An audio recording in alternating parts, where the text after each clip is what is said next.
ریاست کارهای داخلی شهر دوشنبه خبر داد که نیمه دوم روز 5 ایول سال 2023 بر اثر به ماشین بارکش دولان برخوردن ماشین سبکرو مرسدس در روبروی دروازه کارخانه سیمنت در شمال پایتخت تاجیکستان دو نفر راننده و یک زن مسافر مرسدس جان باخته راننده دولان جراحت برداشته است.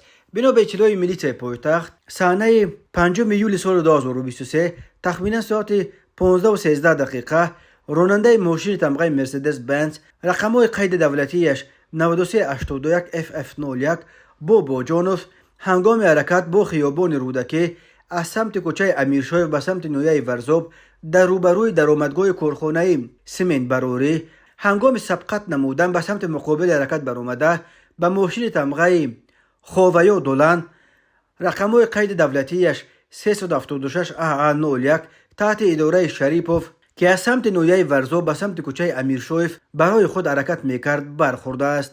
در نتیجه این صدمه نقلیاتی راننده و مسافر مرسدس بنز زن 54 ساله ساکن نویه ورزاب جراحت‌های وزنی جسمانی برداشته به هلاکت رسیدند. راننده دولان مرد 44 ساله ساکن نویه ورزاب جراحت جسمانی برداشته است. ریاست وزارت کارهای داخلی دوشنبه گفت وابسته به حالت مذکور مواد ضروری ترتیب داده شده مورد تفتیش پیشکی قرار دارد. راههای تاجیکستان از لحاظ صدمه و پرخطر به شمار می روند.